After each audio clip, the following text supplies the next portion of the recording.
হ্যাঁ নোহা, কি করছো? হ্যাঁ আমি একটু ব্যস্ত আছি, পরে কথা হবে। শোনো না, খুব কথা বলতে ইচ্ছে করছে, একটু কথা বলো। এখন কথা বলতে পারবো না, রাখি, ব্যস্ত আছি এখন। আচ্ছা শোনো।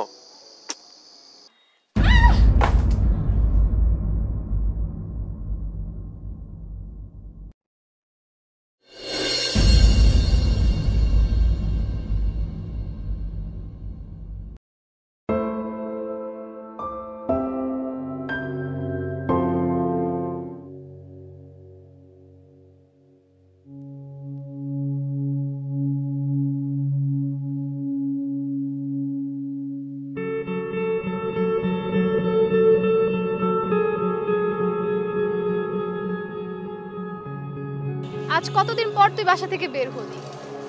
সারাদিন বাসায় না থেকে মাঝে মাঝে একটু খোলা হাওয়ায় আসলেও তো পারিস। আমার আর এখন কিছু ভালো লাগে না রে, আমার যে সব শেষ হয়ে গেছে। শোন, পৃথিবীতে যারা অন্ধ হয়ে জন্মেছে তারা কি বেঁচে নেই? আমার যদি চোখ না থাকতো, আমি যদি না দেখতাম, তাহলে হয়তো আমার দেখার ইচ্ছেটাই থাকতো না। কিন্তু কিন্তু আমার দেখা পৃথিবীটা আজ অন্ধকারে ঢেকে গেছে। আমার যে সব শেষ হয়ে গেছে রে। শোন, পবন হয়ে আসছে, তোরা কথা বল। না, তুই কোথাও যাবি না, তুই এদিকেই বস। আচ্ছা সুরভি, তুমি বসো। আমি কোথাও যাচ্ছি না, তোরা কথা বল।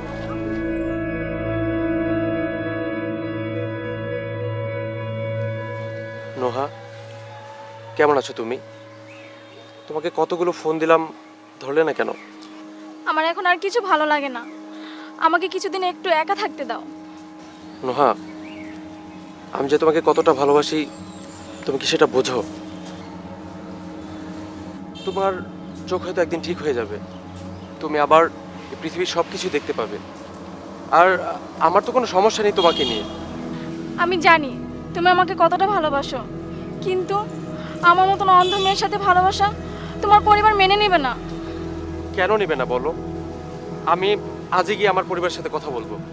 না, তোমার পরিবার মেনে নিলেও আমি মেনে নিতে পারবো না। তুমি আমাকে কিছুদিন সময় দাও। নোহা প্লিজ, তুমি একটু বোঝার চেষ্টা করো। সুরভি, সুরভি। নোহা,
বাবা পবন, তুই চোখ বন্ধ করে কি ভাবছিস বাবা? মা, না কিছু না। কিছু না? তুই তো এমন ছিলি না বাবা। তুই সারাক্ষণ এমন মনমরা হয়ে থাকলে কি আমার ভালো লাগে বাবা? তুই তো এমন ছিলি না রে, কত চঞ্চল একটা ছেলে ছিলি তুই। তোকে তো এভাবে মানায় না রে বাবা। মা, তুমি যাকে পছন্দ করো তার জন্য কি তুমি সবকিছু করতে পারবে? আমরা ভালোবাসার জন্য তো কত কিছুই করি।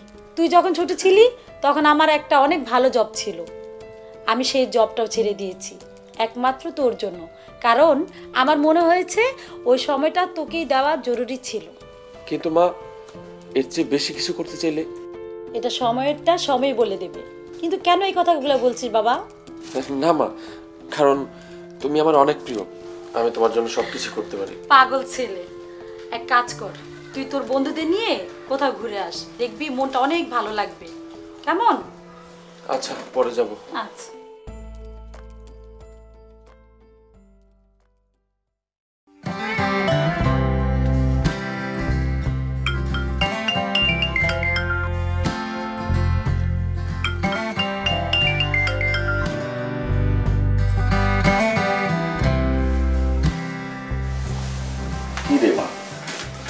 ফোনটা ধর, কে কল দিল?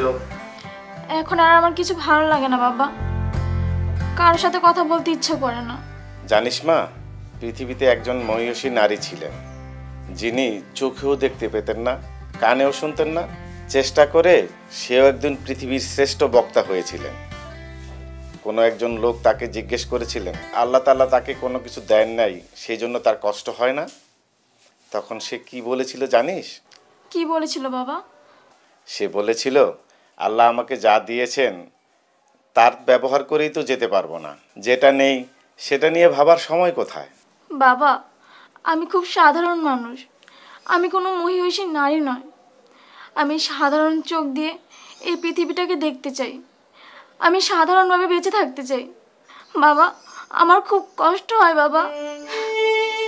আমারও তো অনেক কষ্ট হয় মা, তুই যদি আমার চোখ দিয়ে দেখতে পেতি। তুমি তো আছো বাবা, তুমি তো আছো, আমার কিসের কষ্ট বাবা? তুইও চিন্তা করিস না মা, ডাক্তার ফোন দিয়ে আমাকে বলেছে কেউ একজন চোখ ডোনেশন করতে রাজি হয়েছে। সত্যি বাবা? কেউ আমাকে চোখ দেবে? কে সে বাবা? তুই চিন্তা করিস না মা, আমি হাসপাতাল থেকে ঘুরে আসি। আসসালামু আলাইকুম আঙ্কেল। ওয়ালাইকুম আসসালাম। ভালো আছেন? হ্যাঁ ভালো আছি মা, তুমি ভালো আছো? জি আঙ্কেল। বসো, আমি হাসপাতাল থেকে আসছি। কি রে, তোকে পবন ভাইয়া কতবার কল দিচ্ছে, কল ধরছিস না কেন? ভালো লাগে না রে, এখন আমার কারোর সাথে কথা বলতে ইচ্ছে করে না। তুই জানিস ভাইয়া তোকে কতটা পছন্দ করে? ও আমার জন্য নিজের জীবনটা কেন নষ্ট করবে বল? তুই তো ঠিকও হয়ে যেতে পারিস। জানি, কিন্তু একজন অন্ধ মেয়ের সাথে ও সারাটা জীবন কিভাবে কাটাবে? তুই হলে কি করতি? আমি অতি সাধারণ মানুষ, আমি এত চিন্তা করতে পারি না। তোর চোখও তো ঠিক হয়ে যেতে পারে। বাবা তো বললো আমার চোখ ঠিক হয়ে যাবে। নাম কি? ম্যাডাম পবন। বয়স? 26। কি সমস্যা? আমি আসলে আপনার সাথে কিছু কথা বলতে এসেছিলাম। আচ্ছা বলেন। ম্যাডাম, আমি আসলে আমার চোখ দুটো একজনকে দান করতে চাই। জীবিত অবস্থায় তো মানুষ চোখ দান করতে পারে না। ম্যাডাম, আসলে আমার জন্যই তার চোখ দুটো নষ্ট হয়েছে, তো এজন্য আমি আসলে চাই আমার চোখ দুটো দান করতে। একটা মানুষ জীবিত থাকা অবস্থায় কিভাবে চোখ দান করতে পারে? আপনারও তো পৃথিবীটা দেখতে হবে, আপনারও তো চলাফেরা করতে হবে, এজন্য এই ধরনের চিন্তা বাদ দিন। আর একজন জীবিত মানুষ কখনোই চোখ দান করতে পারে না। তো ম্যাম, এখন কি করা যায়? যার চোখের দরকার তাকে আমাদের সাথে যোগাযোগ করতে বলেন, আমরা তার ব্যবস্থা করছি। যদি কোনো ডোনার পাওয়া যায় আমরা সেটা কালেক্ট করব। কিন্তু আমি কি কোনোভাবেই আমার চক্ষু দান করতে পারি না? আপনি কেন বুঝতে পারছেন না? একজন মানুষ মারা যাওয়ার আগে কিভাবে তার চোখ দান করবে এরকম কোনো আইনই নেই। আপনি মরণোত্তর চোখ দান করতে পারেন। মরণোত্তর চক্ষু দান বলতে? আসলে মরণোত্তর চক্ষুদান হচ্ছে আপনার মৃত্যুর পরে আপনার চোখ আরেকজনকে দান করা যাবে, এই ধরনের একটা অঙ্গীকার করা। আপনার পরিবার কেউ যদি চায় তাদেরও সম্মতি থাকতে পারে, তবে সেক্ষেত্রে অবশ্যই আপনার অভিভাবক হতে পারে, তারা চাইলে এই কর্নিয়া সংগ্রহ করা হবে। ম্যাম, আমি মরণোত্তর চক্ষু দান করতে চাই। ঠিক আছে, এটা খুব ভালো ডিসিশন। আপনি আমাদের ডেস্কে যোগাযোগ করুন। ওকে, থ্যাংক ইউ।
এখন দেখতে পাচ্ছ তুমি সবচেয়ে? হ্যাঁ। আচ্ছা, বাবা good boy। কোথায়? তোমার বাবা এক্ষুনি আসবে। হ্যাঁ,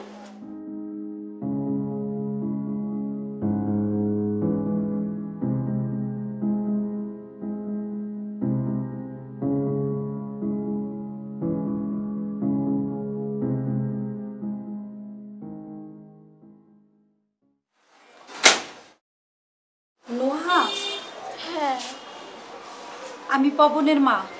আন্টি, পবন আসছে? পবন?